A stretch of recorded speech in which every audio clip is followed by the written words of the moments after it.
Adventure points, otherwise known as AP. You know, the points that get you ranks like these, Exemplar 2 and whatnot, which is what we hit today after only 14 hours, I think, worth of actual effort. 14 or 15 hours, something like that, got me to Exemplar 2. I finally was able to optimize the builds and the runs.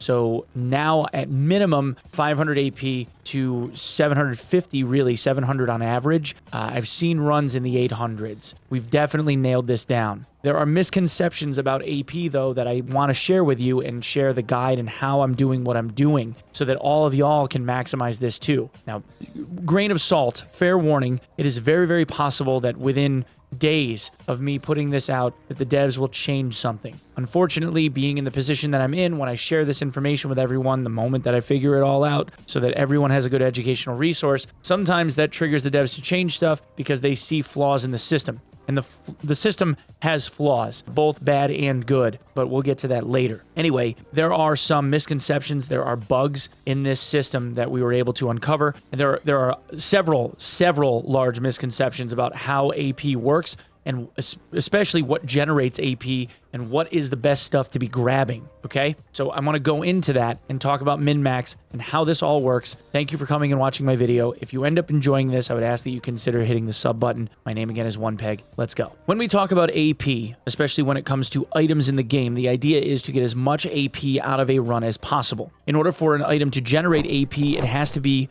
regarded as looted. So you can see on these tooltips here where it says looted under loot state at the bottom. However, there are items that are regarded as handled, typically items that you would wear into the dungeon like this ring, say handled on them. That means that you've already looted them once or you obtained them from a different source and you wore them into the dungeon. Those items cannot count for AP a second time. They were already counted once. So, in order to maximize on AP, you want to have as much looted quality items in your inventory as you possibly can generate. Items do have different values though. When it comes to both treasure and wearables, those items are valued for AP based on their resale value to vendors. So, if this item, for instance, sells for 60 gold, it is worth 60 AP. Utility items such as potions, campfires, and surgical kits are handled differently, but we'll get back to that later on. The rarity of items also depends on what they sell for. Blue items are worth less than purple, and white and green items are worth less than blue. Jewelry is also valued differently. Rings and necklaces are both handled in the same way.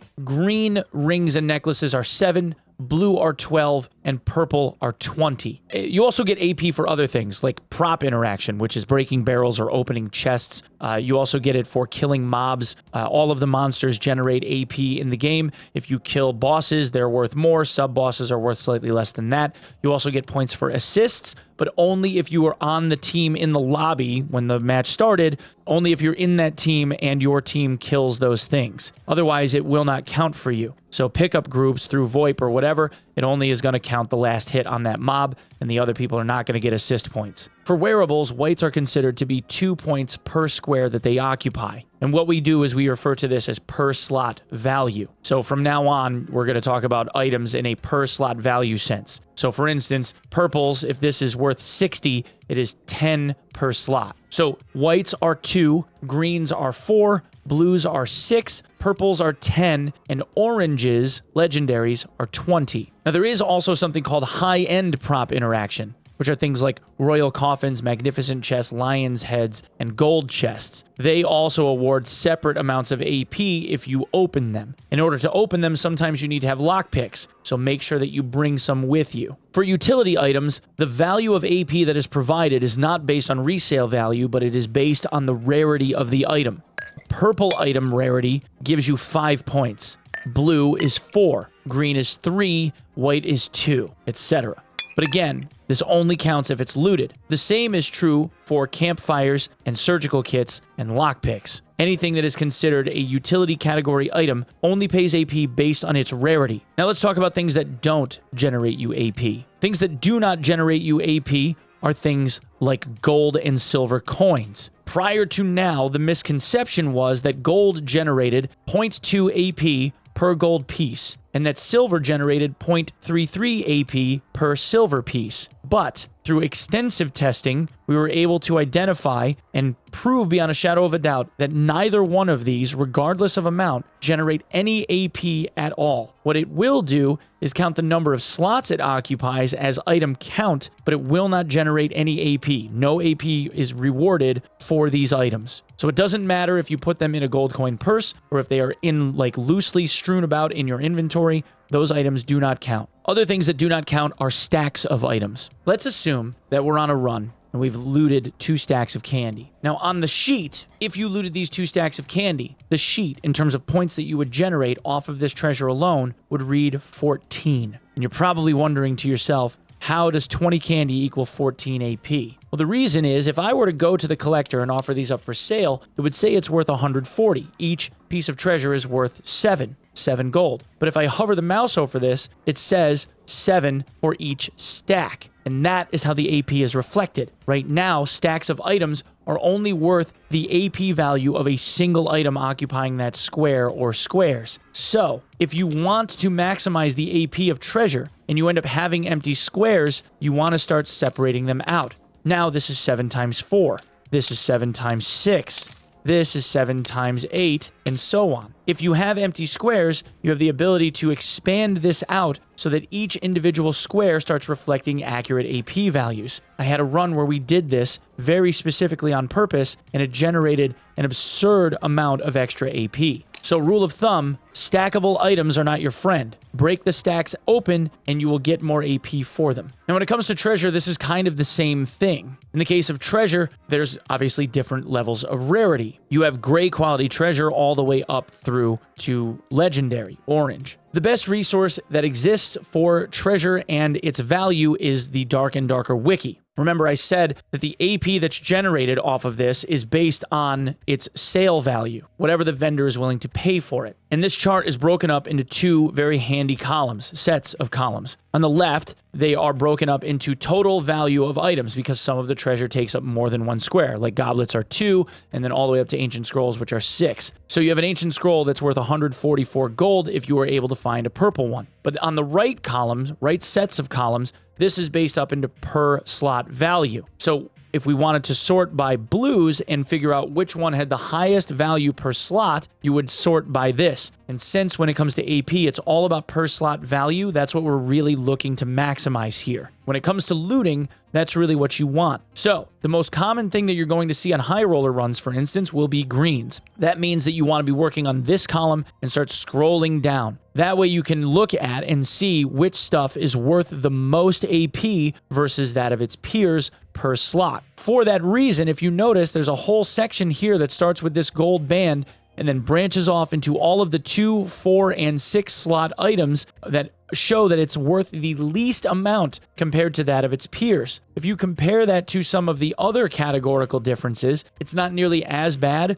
but the rule of thumb is single square gems especially, and then other single square bangles and candle platters, etc., are worth the most per slot. But this is not the only space that treasure occupies. On the AP sheet, and you can check this yourselves if you want to by going to the VOD that I have on Twitch for 2:15:24 at 3 hours and 58 minutes. That's the mark for this raid. On the AP sheet, this says that we have 10 treasure items at 147 in AP value, gold value. And we checked that, and that was 100% accurate. But it also said that we had 24 items, the other 14 being wearables, or potions, or stacks of gold, or silver, or whatever. Anything other than treasure that was considered looted counted as an item achieved, an item that we grabbed and brought out with us. That equated to 355 points. But when we went to sell off all the items, we noticed we only had 14 items. That means that treasure is also being included in this item section. That also means that treasure has a bonus value per piece of treasure based on that treasure's rarity. This means that treasure has bonus value. Gray treasure is worth 1 point, white is 2, green is 3, blue is 4, and purple plus is 5. Now I say purple plus because candy as a unique treasure does not have more than 5 bonus points. By the way, candy has 5 bonus points. So if you're still watching this video up until this point, candy isn't worth 7, it's worth 12 AP. Not 7, 12. We don't know what legendary gems give as a bonus. Mainly because legendary gems and legendary candle holders and like that kind of stuff are things that don't get looted all that often. So if you're somebody that finds a legendary item and you're able to math this out yourself, try to see if it's worth more than 5 points on the bonus side. Now, again, this was added in like in the last 2 days, 3 days, because I have screenshots of things that I have done in the dungeon to send SDF information on what I'm going to, for like that stacking bug, for instance, or the gold and silver not giving any AP. So when I sent that stuff off, these bonus points were not in the item section, and we had plenty of treasure. So this is something that got added in the last 2 to 3 days. So if you guys are paying attention at home then, this means that large treasure items, because of their bonus points, are not worth nearly as much as smaller treasure items, even if they are of lesser quality by a grade or so. What do I mean? For example, a gold candle platter is worth 11 gold, 11 AP base. But because a gold candle platter that is green has 3 bonus AP, it's technically worth 14 per. If I were to compare that to, let's say, a blue gold bowl that has a per slot value of 12 or 48 gold in total value, and compared that to the 4 gold candle platters, the bowl would be 48 plus 4, or 52. But the gold candle platter would be 11 plus 3 times 4, or 56. That means that the gold candle platters, 4 of them, would have more value than that of a blue bowl. Now, I understand that that gets into some real nuance, and it's super detailed, but it's just to illustrate the idea that the bonus points can shift the table a lot. Crappier green items, if you had 6 of them, for instance, because of the bonus points, would heavily outpace a pair of purple pants or a purple shirt or whatever that takes up 6 squares at 10 gold each. Even if the green items were only worth 8 or 9 gold, the 3-point bonus makes them worth more in AP. So while they may not sell to the vendor for as much, they will generate you more AP over time. And when you're talking about like an average of 16 to 20 hours plus worth of time to be able to run from neophyte all the way up to demigod, those little incremental bits add up to a whole lot more points, which means less runs, which means you're done with that run to demigod faster. Efficiency is a whole thing, right? So rule of thumb stuff. When looting, what you want to do is pick up purple gear, even blue gear. Blue gear is worth 6 gold per slot. Take up the space. That way you don't end up in a situation where you have empty squares. Try and find some candy. Candy drops from everything. Rando treasure chest, crappy skeletons. You could kill a mimic, kill a bat. It doesn't matter what it is. Anything can drop candy. I typically find around 9 to 25 candy, depending on how lucky I am, every single time that I'm in the dungeon. It's just a matter of looting everything that you come across that is either something that you've killed or a box or something to open. Candy doesn't spawn on the ground like randomly breaking crates, so it has to be like something that you open up. The reason why I say try to find some candy is because you can start filling up empty squares toward the end of your runs with it. Something like a blue item that only has a 6 gold per slot value, you can very easily just throw on the ground and start splitting stacks of candy off as you're getting ready to leave the dungeon. It's a really good way to min-max. Purple items are obviously worth more than the blue items are. Anything green or less, I probably wouldn't bother putting in my inventory. It's just not worth it. In the case of treasure, single slot treasures are the things that rule the roost. Even whites. I would take white single slot treasures, replace those single slot white treasures with purple gear, not blue, purple gear, and then above that, I would start looking at green quality treasure and better. Obviously, pay attention to the stats of the items in case it's something that you really want to bring out with you, but that brings me to my next point. The biggest benefit to your runs will not be item prioritization. The biggest benefit to your runs will be playing gun game with your gear. If you're unfamiliar with gun game, it was a very popular Call of Duty mod. The idea being that you would start off with a basic pistol, and then every time you got a kill, the gun would get upgraded. In the case of Dark and Darker, we're looking at something similar to that, but we're looking at it with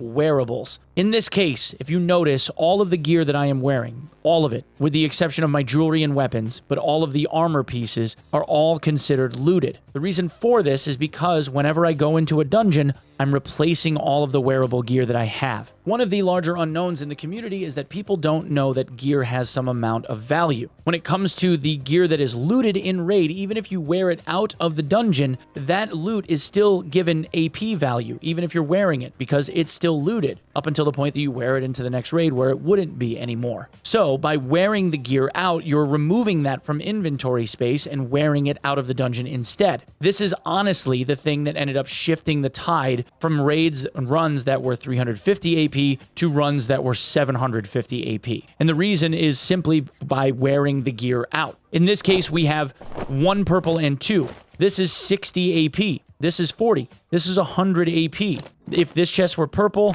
if these items were purple, this would be 200 AP. The same for the cloak and the boots. This would be another 100. This would be, if they were all purple, 300 AP. Even still, though, this is 36 and this is 24. That's still a considerable amount of extra points. It's not nothing. And that's really the point here. Now, depending on how aggressively you feel about your build and whatever it is that you feel as though you need to run with your own stats, I personally go in with a really strong weapon, a really strong wizard staff, and then jewelry to complement, because I know that it will help me clear the dungeon faster. But for me, what I'm doing is I'm wearing the throwaway items. It doesn't matter what they are. I'm wearing throwaway items. I don't care about stats. And the moment that I go back into the dungeon, I am taking that stuff and I am replacing it with greens. Whatever drops, it doesn't matter, because any item that I replace those with will give me AP. The items that I'm wearing won't. So I'm using the stats that those items have on them until such time where I find a green pair of gloves or whatever, and then I just replace them. If it's a really good item, by the time that I get out of the dungeon, I'm finished for the run or whatever. If it's a really good item, I take it off, I put it in my stash, and I just run with the slot empty until I find like a pair of leggings, or I find a new helmet, or whatever it is. I don't need them in order to be successful. It's just a matter of convenience. In fact, if you want to do my warlock build, the easiest way to do it is by using a gray longsword or a white longsword, a gray or white wizard staff, and then you need 5 memory capacity. The reason why you need 5 memory capacity is to be able to run Hydra, Life Drain, and Hellfire. That's it. That's the Holy Trinity. Hydra will tank anything. Life Drain, you can Life Drain the Hydra to get your life back, and then you cast Hellfire over the top of the Hydra, around the Hydra, through the Hydra, whatever, to kill the stuff that the Hydra is tanking. Rinse and repeat. You just keep recasting Hydra to keep retanking. In the meantime, what I recommend is get good at longsword, because if you have a crappy gray longsword, it doesn't matter what it is. It doesn't have to be this. It doesn't have to be anything really special. A crappy gray longsword will 2-shot any of the red quality skeletons in the game if you hit them in the face. All you have to do is riposte. If you parry and riposte those attacks, and I realize some of them are difficult. We got those Thanos snap axe skeletons, don't get me wrong, but you can learn how to parry them. If I can learn how to do it, anyone can. And at this point, I'd say that my parry ability is about a 9. I'm getting pretty good. You can parry them, and then the riposte that follows ends up clapping them for their HP bar. All you have to do is hit them twice in the face, and they drop like a sack. Easy peasy. If you screw that up, though, that's why you have Hydra, that's why you have Life Drain, bring in some health pots, bring in some bandages. But you need that 5 memory capacity. You can get that from occultist boots that are white. You can get it from leather chausses, a combination of that plus knowledge robes. You can get white rawhide gloves. There's a lot of mix there. For those of you that are looking for something much, much simpler in solution and you have some gold, all you need is one of these. An owl pendant with 2 knowledge and 3 additional memory capacity on it. That's it. In order to get that, you go to trade chat, go to the marketplace. Thank God for the marketplace. Look at rare, necklace, static attribute of knowledge, and a random attribute of memory capacity add. And then you're just looking for a 2-3. 99 gold, 2-3, 100, 2-3, 100. By the time that this video gets out, don't get me wrong, I realize me sharing the secret or whatever is probably going to drive the price up for a little bit. But at some point, people are going to start forgetting. Even if the necklaces were 200 gold a piece, it doesn't matter. The likelihood that you will be caught and killed on a map like Frost Cavern, Ice Cavern, whatever, is very, very low. Ice Cavern, with its mob density, ends up being a really, really good place to farm mobs and farm for treasure, as long as you begin to understand how the map layout works and where the spawns are and where the treasure is, just like every other map. The difference being the mob density on that map specifically keeps people from being able to just rush by and kill you, because as they're trying to open a door, they get hit in the back, but then they're slowed and they typically don't get away. So it ends up being a little bit more reliable in my experience to farm that, to the extent that I am currently farming the Duos Frost map back to back as a solo, because it was the fastest way for me to get this done, if I'm being honest. But that's all you need. An owl pendant, a gray longsword, and a white wizard staff, if that's what you want. Everything else from that point on out is luxury. In my case, I just started making so much gold that I bought a good ring of wisdom so that the heals that I was getting off of this magic staff were faster. The 3 knowledge gives me a little bit more spell haste, and the 2 true magic damage gives me a little bit more life leech. In the case of my character, I wanted to give them some knowledge to be able to get a little bit more spell haste so I could get back in the fight. The majority of the damage that I'm doing is coming from the longsword. I'm parrying and riposting the entire dungeon, damn near. If I'm not doing that, then I'm spamming Hellfire right over the top and then healing off of either the mob or the Hydra really, really quickly just so that I can keep cycling as fast as possible. The rest of these slots of gear are all completely disposable. That's why I'm still wearing a white Marauder outfit. I'm throwing the shit on the ground. It doesn't matter. So that is how you min-max a run. You prioritize treasure over most other armor items. The armor items that you're wearing become disposable. You swap them out for any other armor item that will take its place and then adjust and get better quality ones if you find them, obviously, because those better quality ones will be worth more on the way out. If you have crappy treasure, but you end up having a lot of candy, throw the crappy treasure or the crappy armor or whatever on the ground and start spreading the candy around your inventory like butter on bread. What I would typically do is try to get to a raft room, and while I'm riding the raft out of the map, I'm throwing stuff on the ground and then spreading the candy all throughout my inventory to be able to maximize on my AP game. That's how I'm getting 800 AP a run. That's how it's done. Now, I know that there's a lot of other people out there that will say that they have runs that they enjoy. And by all means, far be it from me to tell you how to go and farm stuff. If you're somebody that goes and farms Troll and you're able to knock him out in 3 seconds flat or whatever and get all the AP off of the boss kill, get the treasure pile and get out with all that stuff, and you can do that really reliably, you're getting to statics or you're finding one of the portals that don't currently exist right now. If you're able to do that, then more power to you. Keep farming that way. If it's fast and it's easy for you, do it. In my case, though, I look at this as just a good general guide for all of you that may not have your own route figured out just yet and you're looking for ideas. But the rules of thumb in here and those misconceptions, now that we've been able to debunk some of them and fix some of this, I think matter. So hopefully this was a good resource for you all. I know this got a little long-winded in parts, but I think it was important to go over everything. Anyway, the resources for the wiki and whatnot will be up. I think it's a really, really strong place to be able to go and look. That is actually completely accurate. Everything that we've checked has all been perfect, so I would use that as a resource. There are other guides and infographics and stuff out there that have been made by other content creators. They are outdated. I wouldn't use those for the time being. Perhaps they will be updated in the future, but for right now, they're not a reliable source. I would stick with the wiki. Hey, what's up, everybody? Morning after Onepeg here. Hi, how are you? Just a couple of final thoughts regarding the AP system. The AP system itself is a flawed beast. The reward for grinding through this is really just, you get the cosmetics and all, but it's a time sink. The challenge in obtaining it is really just how much time that you have to be able to devote to it, which is, I suppose, indicative of most other grind-related systems. It doesn't really come down to a skill check, much more than it comes down to consistency and beating the game at its own mathematical game. The main problem that I see with this system is that while there is some amount of AP reward for a PvP kill, the amount of AP reward isn't all that high. Of course, a higher AP reward for PvP kills ends up creating its own issues, because if they make the reward too high, then people end up going into lobbies on purpose to Q-snipe each other in order to be able to give people kills on kill trading so that they can get those AP ranks even faster, clearing out lobbies and making them safer for free farm. Obviously, the stacking bug is a bit of a problem and is something that needs to be, I guess, adjusted. But in adjusting certain aspects of this too, I feel like the AP grind itself should probably be made a little bit harder. Because as time goes on, people like myself creating content like this ends up creating metagaming